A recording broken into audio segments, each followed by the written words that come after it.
올해가 3.1운동 100주년을 맞이하는 뜻깊은 해입니다. 그래서 저희 교회도 광고를 드린 것처럼 오사카에 있는 조선인 학교에 또 우리 공부할 수 있는 책을 보내기로 우리가 또 마음을 먹었습니다만, 아마 3.1운동에서 빠질 수 없는 것이 바로 독립선언서일 것입니다. 독립선언서를 33명의 민족 지도자들이 낭독하고 그 독립선언서에 보면 33명의 이름이 올라가 있습니다. 우리가 볼 때 그 이름이 그냥 올라간 것 같지만, 여러분 어떤 협약문이나 그걸 해보신 분들은 아실 겁니다. 그 이름의 순서가 참 중요합니다. 그냥 대충 막 쓰는 것이 아니라 이름도 순서가 있습니다. 그래서 누구 이름을 먼저 쓸 것이냐, 이거 대단히 중요한 것이죠. 그리고 어떤 순서로 쓸 것이냐. 어떤 사람은 왜 나는 맨 마지막에 쓰냐, 기분 나쁠 수 있지 않습니까? 다 고생하는데. 그런데 결론적으로 이 가장 먼저 이름이 올라간 사람은 누구냐면 이 천도교회의 손병희 선생이었습니다. 33인 중에 우리가 아는 것처럼 천도교인은 15명이었고 개신교는 16명, 불교는 2명이었습니다. 처음에 이 문제를 가지고 옥신각신했다 그럽니다. 도대체 누구 이름을 쓸 거냐. 천도교인들은 말합니다. 우리가 돈을 제일 많이 냈다. 그러니까 우리 이름이 먼저 올라가야 된다. 개신교가 말합니다. 무슨 말씀? 수가 누가 제일 많이? 개신교가 제일 많지 않냐. 그러니까 당연히 개신교가 먼저 올라가야지. 그때 말합니다. 불교에서 우리는 2명밖에 없지만 그래도 만에 한영혼이 제일 유명하지 않느냐. 님의 친문에서 제일 유명한 사람이기 때문에 한영혼님의 이름이 먼저 올라가야 된다 하면서 막 이렇게 옥신각신한 겁니다. 나중에 험악해진 것이죠. 근데 마침 그때 맨 마지막에 들어오신 분이 누구냐면 105인 사건으로 옥고를 치르고 출소하신 남강 이수근 선생님이 도착하셨답니다. 이분이 가장 큰 어른이시고, 그리고 누가 봐도 거기에서 아니야, 내 이름이 올라가야 돼 했을 때 이를 달 수 없는 분이 이분이었습니다. 근데 그분이 나중에 도착하셨는데 이 이야기를 딱 듣더니 뭐라 하시느냐. 여러분, 이런 걸로 싸우지 맙시다. 천도교 손병희 선생을 먼저 하고 장로교 길선주 목사님, 그리고 감리교의 이필주 목사님, 그 다음에 불교의 백용승님 이렇게 올리고 나머지는 가나다 순으로 합시다.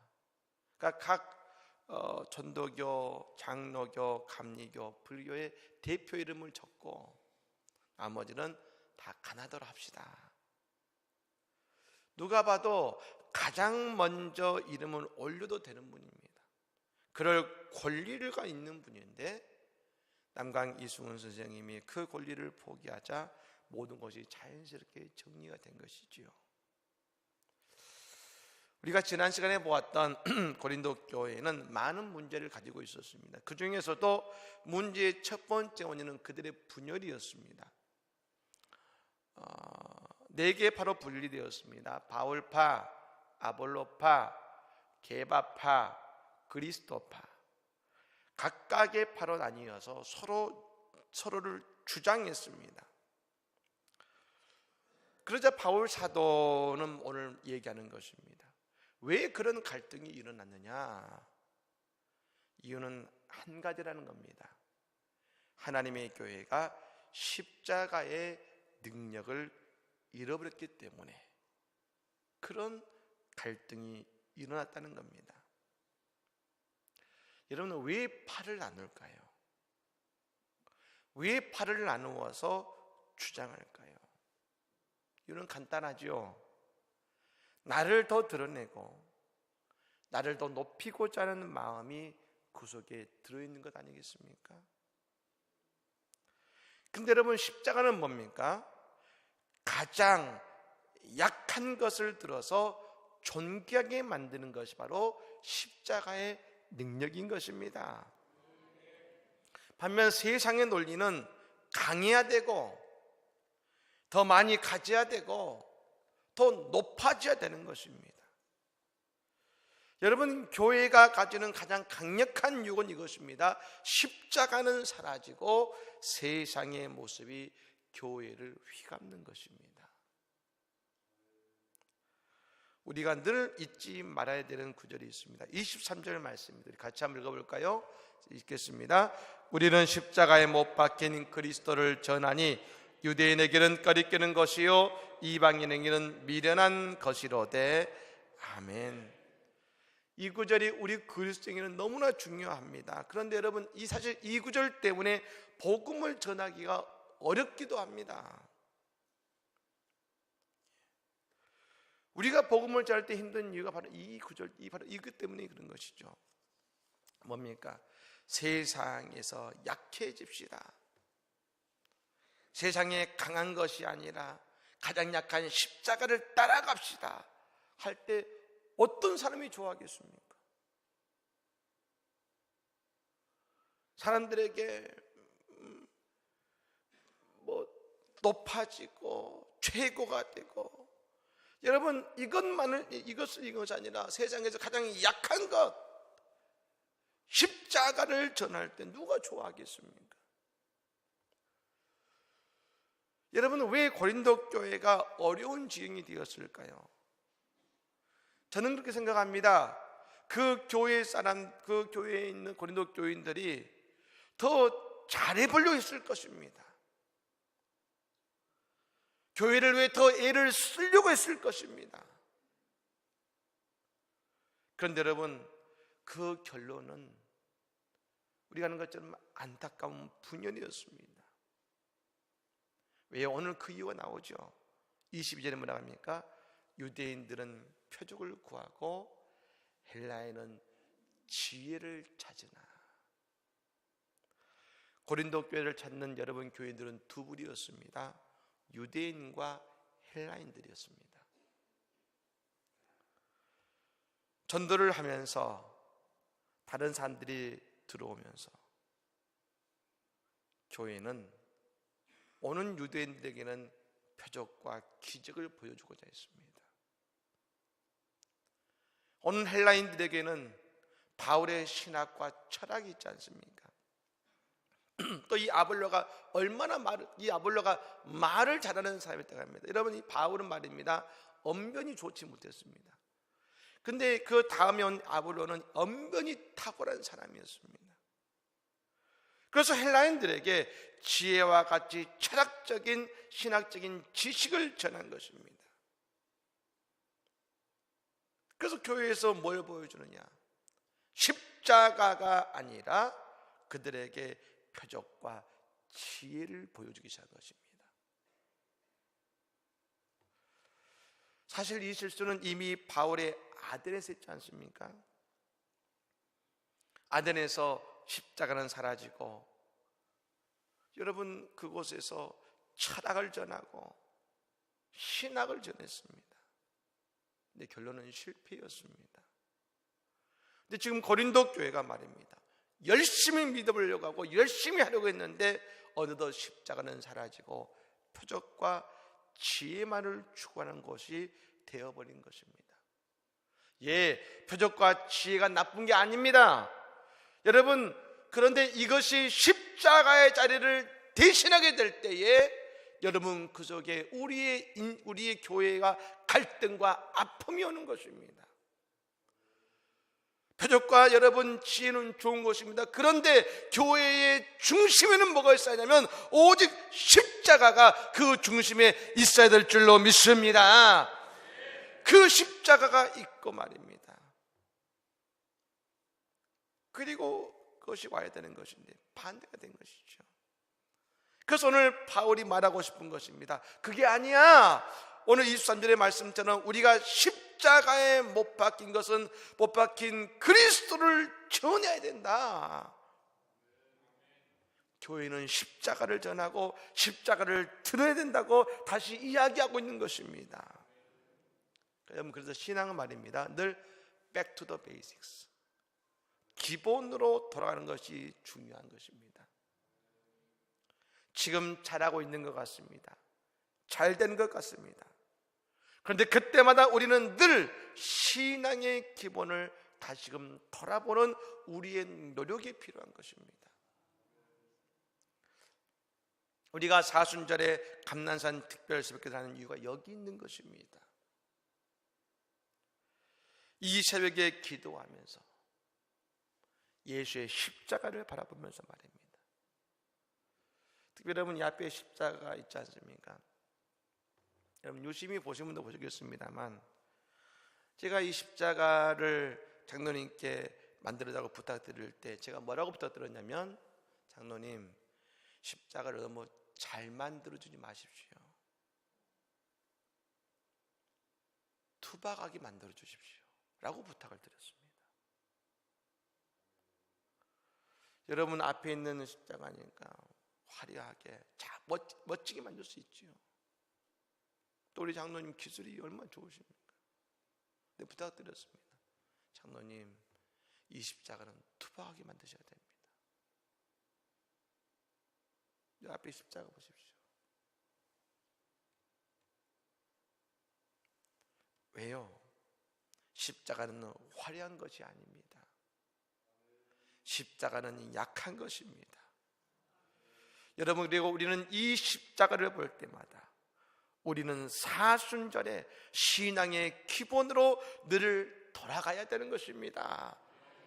그것이 진정 하나님의 능력과 십자가의 사랑이 우리 가운데 가득해지는 이유가 될 줄로 믿습니다. 우리는 늘 기억해야 됩니다. 우리는 모두 죄성을 가지고 있지 않습니까? 그래서 우리는 늘 십자가보다 높아지고자 하는 것이 우리 인간의 본성입니다. 그래서 여러분, 이 사순절은 다시금 나를 끌어내리고 하나님을 높이고 십자가를 높이는 자리인 것입니다. 그래서 여러분, 우리가 약해지는 것 같고 우리가 낮아지는 것 같지만 그때야 비로소 우리가 예수 안에서 하나가 되고 예수님이 높여주시는 진짜 축복을 맛보게 될 줄로 믿습니다. 로마에는 당시 6천만 명의 노예가 있었다고 합니다. 놀라지도 않아요. 우리나라 인구보다 더 많지 않습니까? 6천만 명, 어마어마하지 않습니까? 근데 그 6천만 명이 노예였습니다. 노예. 지금처럼 인구가 많은 시대가 아니지 않습니까? 근데 그 6천만 명이 모두 다 헐벗고 굶주리고 사람 취급받지 못했던 사람들이었습니다. 그 노예들이 어느 순간 말입니다, 우리의 주님은 가이사 황제가 아니라 우리의 주님은 예수 그리스도라고 말하기 시작했습니다. 그것 때문에 그들은 여러분 검투장에서 검투사에게 죽어야 됐고 말입니다. 사자들에게 여러분 죽어가야 됐습니다. 근데 놀랍게도 그 노예들이 죽음 앞에서 뭐라고 기도했느냐? 그들이 그곳에서 사람들이 웃고 떠드는 가운데 그들이 기도합니다. 근데 그 기도의 내용에 이 사람들이 까무러칩니다. 뭘 기도합니까? 노예들이 죽음 앞에서도 자신들을 핍박한 주인들을 위해서 기도하는 겁니다. 여러분, 누가 강한 자입니까? 그 죽음 앞에서 주인을 위해 기도하는 노예가 강합니까? 그들을 사자굴 속에 넣은 로마인들이 강합니까? 그 모습을 보고 세상이 놀라기 시작했습니다.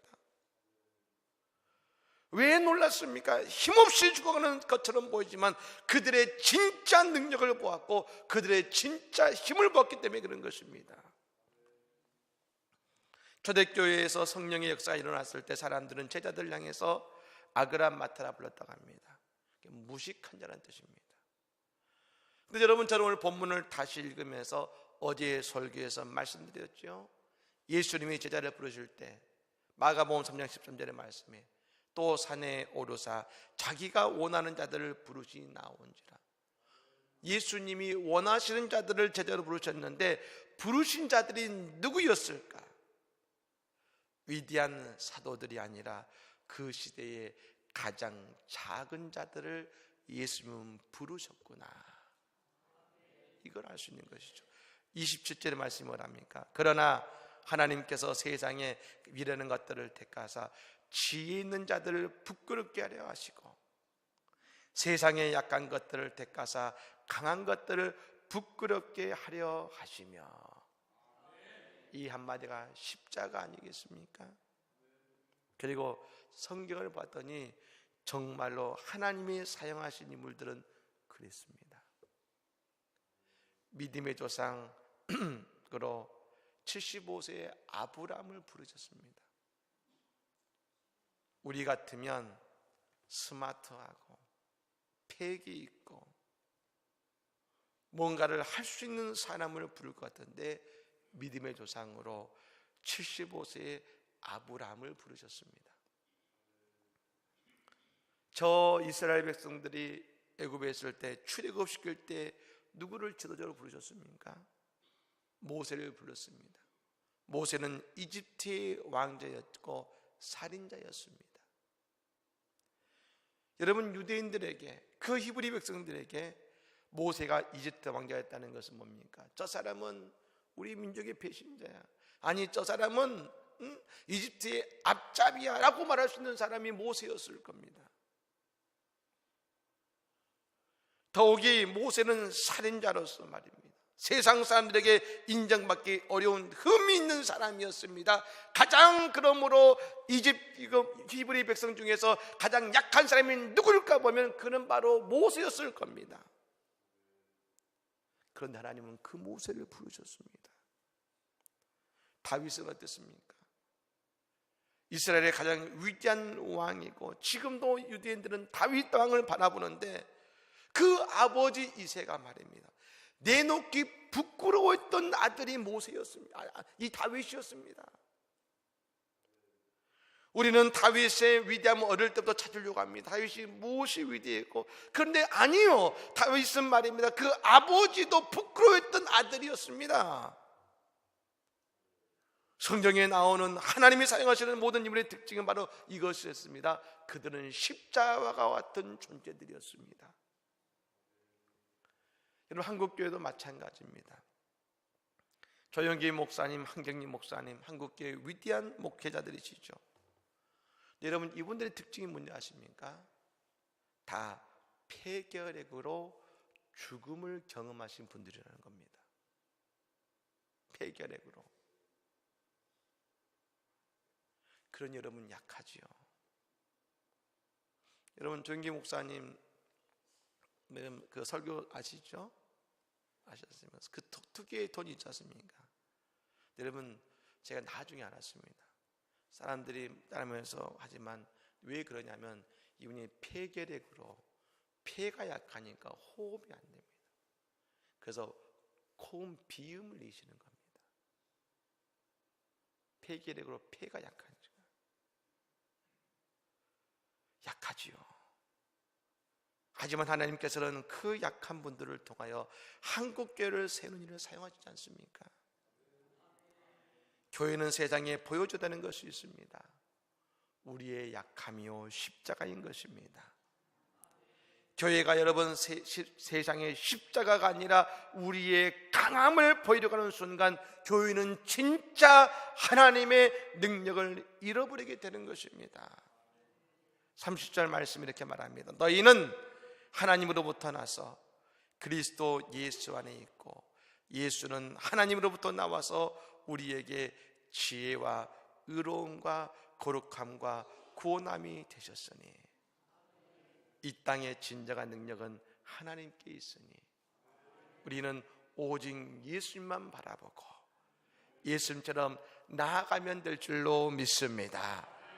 이 하루 우리는 예수 안에서 십자가의 능력으로 우리의 삶을 살아가는, 그리고 십자가의 위대함을 드러내는 우리의 교회가 되기를 예수님으로 간절히 축복합니다. 아멘.